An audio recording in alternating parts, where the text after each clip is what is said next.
السلام علیکم ورحمۃ اللہ وبرکاتہ۔ کیسے ہیں آپ سب لوگ؟ امید کرتی ہوں خیریت و ایمان کی بہترین حالت میں ہوں گے۔ اللہ تعالیٰ آپ سب کو اپنی حفظ و امان میں رکھے اور آپ کی طرف آنے والے ہر شر کو خیر میں بدلے۔ تو الحمدللہ ہمارا سیلنگ کا کام تو کافی دیر پہلے کمپلیٹ ہو چکا تھا، لیکن لائٹنگ کا کام رہتا تھا جو کمپلیٹ ہونا بہت ضروری تھا، تو وہ اس کی وجہ سے بہت لیٹ ہو چکا تھا، کیونکہ یہ بھائی جو ہمارے الیکٹریشین والے ہیں ان کی تھی شادی، اور یہ شادی کے میٹھے چاول اور بریانی انجوائے کر رہے تھے، اسی وجہ سے یہ آ نہیں پا رہے تھے اور فون بھی اٹینڈ نہیں کر رہے تھے۔ لیکن الحمدللہ جو ہے نا، آج جو ہمارا گھر کا فائنل لائٹنگ والا پنکھوں والا سارا کام کمپلیٹ ہو چکا ہے، اور اس میں جو کچھ لائٹیں تھیں جو ہم نے یہ ڈیکوریشن لائٹیں تھیں پہلے ہی کمپلیٹ ہو جانا تھا، سیلنگ کے لیکن اندر یہ جو فٹنگ ہمارے کروائی بھائی ہیں تھی، نا اور باقی جو الیکٹریشین ساری والے، تھی ان نا کی وہ تھی شادی، کچھ سولر تو میں اسی کنورٹ وجہ کروائی، سے کچھ یو پی ایس کے ساتھ، اور کچھ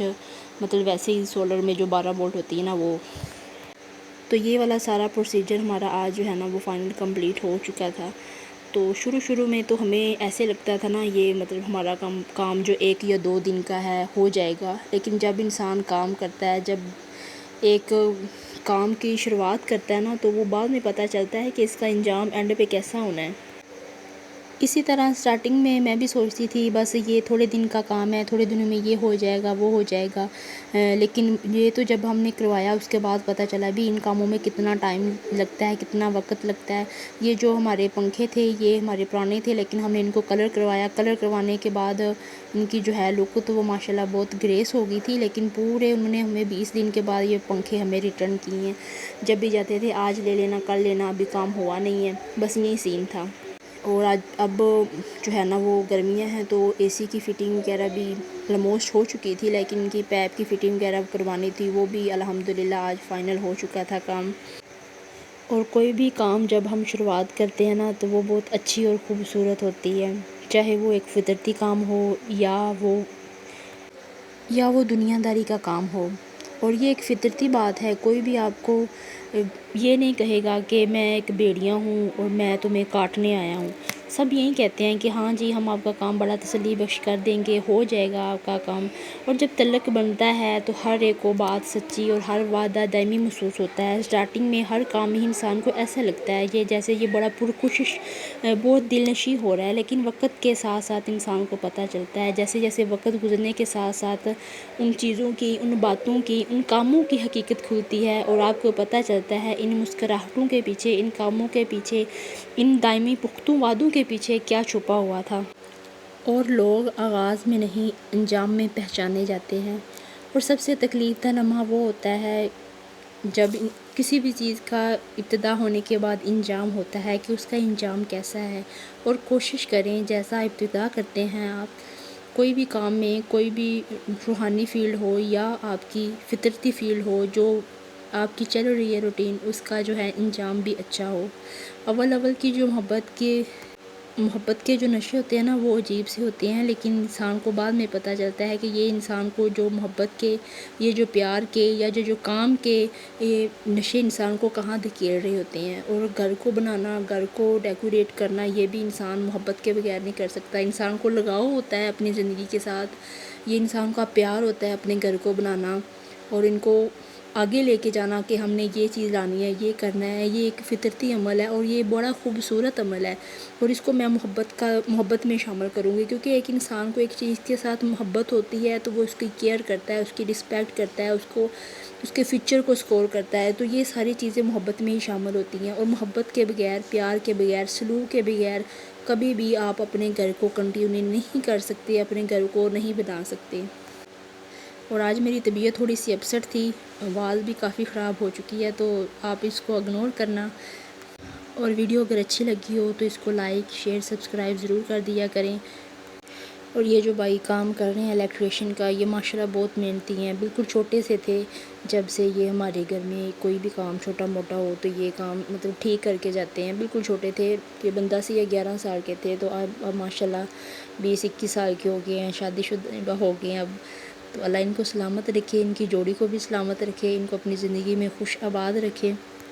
اور ماشاءاللہ یہ بہت محنتی ہیں، فرسٹ ٹائم یہ بچوں کو پڑھاتے ہیں، قرآن پاک کا خود بھی قرآن پاک حفظ کر رہے ہیں، مطلب حفظ کر چکے ہیں اور اس کی منزلیں بھی کور کر رہے ہیں، اور سیکنڈ ٹائم پھر بچوں کو پڑھا رہے ہیں، اور ساتھ میں اپنا یہ کاروبار بھی انہوں نے سٹارٹ کیا ہوا ہے۔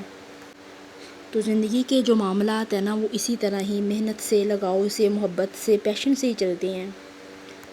اور کام جو ہے نا وہ کمپلیٹ ابھی ہوا نہیں تھا، تو اس کی بیوی کے بار بار میسیج، بار بار کال آ رہی تھی، تو بیچارہ پریشان ہو رہا تھا، ابھی گھر بھی جانا ہے اور کام بھی کرنا ہے، وہ بار بار کال۔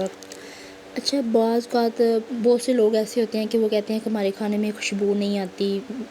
مطلب یہ ایک عام ریزن ہے، بالکل عام ریزن ہے، چاہے وہ اپنے کھانے میں کچھ بھی ڈال لیں، وہ یہی کہتا ہے کہ جی ہمارے کھانے میں وہ خوشبو آتی نہیں ہے، جو کہ کسی کے گھر میں ہم کھانا بنا رہے ہوں تو پوری گلی محلے میں جو خوشبو آ رہی ہوتی ہے نا وہ چیز نہیں ہوتی۔ اگر گھر میں جتنا مرضی آپ جو ہے نا وہ دلچسپ کھانا بنا لیں، گھر کے اندر تک ہی خوشبو رہتی ہے۔ تو بعض اوقات ہم کہیں کسی گلی سے گزرے ہوتے ہیں نا تو وہ خوشبو باہر تک آ رہی ہوتی ہیں، تو وہ یہ کہتے ہیں ہاں اس نے بڑے بڑے مسالے یوز کیے ہوتے ہیں، وہ ایسے بناتی ہے، ایسے بناتی ہے، ایسا کوئی سین نہیں ہے۔ آج میں آپ کو بتاتی ہوں وہ کیا وجہ ہے، آپ کے کھانے میں خوشبو کیوں نہیں آتی۔ اگر آپ بھی چاہتے ہیں کہ آپ کے کھانے میں خوشبو آئے تو یہ چھوٹی سی ٹپس ہے، بالکل چھوٹی سی ٹپس ہے، آپ اس کو جو ہے نا وہ آزما کے دیکھ لیں۔ اگر آپ کے کھانے میں خوشبو نہیں آتی، اگر کھانا اچھا نہیں بنا ہوا تو پھر بھی آپ یہ ٹرائی کریں گے نا تو آپ کا جو کھانا ہے نا اس کا مزہ دوبالا ہو جائے گا۔ سب سے پہلے میں نے گھی جو ہے نا وہ گرم کیا تھا، اور اس کے اندر میں نے جو ہے نا بچوں کے لیے تھوڑے سے پاپڑ بھی نکال لیے تھے۔ اب یہ ہمارا چکن ہوتا ہے نا یہ فریز میں پڑا ہوتا ہے، آلموسٹ فریج میں پڑا ہوتا ہے، تو ویسے ہم چکن لے کے آئے تو ویسے میں مسالہ وغیرہ جو ہے نا وہ براؤن کر کے مطلب بنا کے اس کے اندر ڈال لیتی ہوں، لیکن یہ فریج والا ہوتا ہے تو اس کو میں تھوڑی دیر جو ہے نا وہ گھی میں بھونتی ہوں، چاہے اس کے اندر کوئی جو ہے نا وہ اسمیل ہوتی ہے، اسمیل تو ویسے نہیں ہوتی لیکن پھر بھی جو چیز پڑی رہے تو اس کا ذائقہ اور جو تازی چیز لے کے آتے ہیں نا اس کے ذائقے میں بڑا فرق ہوتا ہے۔ تو اس وجہ سے میں نے اس کو سب سے پہلے گھی میں تھوڑا سا فرائی کر لیا، اس کے بعد وہی مسالے جو ہم ہنڈیاں میں ڈالتے ہیں، پیاز، لہسن، ادرک، سبز مرچ، جو اس کا میں نے پیسٹ بنایا تھا وہی چیزیں میں نے اس کے اندر ڈالی تھی، اور میں نے دھنیا اور جو ہے نا گرم مسالہ اس کو میں نے جو ہے نا وہ کونی ڈنڈے میں پیس لیا تھا۔ اگر آپ گرینڈ کرتے ہیں تو آپ ہمیشہ مسالے کو جو ہے نا وہ دردڑا سا رکھیں، بالکل پیسا نہ کریں، بالکل آپ اس کو جو ہے نا وہ باریک چھلنی آٹے کی طرح کر دیتے ہیں، ایسا بالکل بھی نہیں کرنا، آپ نے تھوڑا سا اس کو دردڑا رکھنا ہے تاکہ اس کی جو ہے نا وہ خوشبو آتی رہے۔ یہاں پہ آپ غلطی کیا کرتے ہیں، جہاں آپ ہنڈیا بناتے ہیں نا اس میں آپ جو ہے نا وہ گرم مسالہ اور ادرک کا پیسٹ جو ہے نا وہ پسا ہوا آپ ڈال دیتی ہیں، جس سے کیا ہوتا ہے گرم مسالہ جلدی جو ہے نا وہ بھونا جاتا ہے، ٹھیک ہے، اس کو ہلکے سے گرم جو ہے گھی کی ضرورت ہوتی ہے جس سے وہ بالکل ہی جو ہے نا ریڈی ہو جاتا ہے، اس کی خوشبو نکل آتی ہے۔ لیکن ہم یہاں پہ کیا کرتے ہیں، دھنیا اور گرم مسالہ اس کو ایڈ کر دیتے ہیں۔ دھنیا کو ہمیشہ جو ہے نا تھوڑا سا ٹائم لگتا ہے، 5 سے 10 منٹ کے لیے اس کو ہم بھون سکتے ہیں، لیکن جو ہے نا گرم مسالہ اس کو جسٹ ہم آئل میں ڈالیں تو اس کی خوشبو نکل آتی ہے، اسی وجہ سے ہماری ہنڈیاں میں وہ ٹیسٹ نہیں ہوتا۔ اور یہ دیکھیں میں نے اپنی ہنڈی میں کچھ بھی نہیں ڈالا، سمپل، میں نے بالکل سمپل یہ 2-3 چیزیں جو استعمال کی ہیں وہی، اور آپ نے کرنا کیا ہے، جو ہے نا گرم مسالے کو سب پہ لاسٹ میں ڈالنا ہے، آپ نے لاسٹ میں ڈال کے آپ اس کے اوپر 5 منٹ کے لیے ڈھکن دے دیں، خوشبو کا اندازہ آپ خود لگا لیں گے۔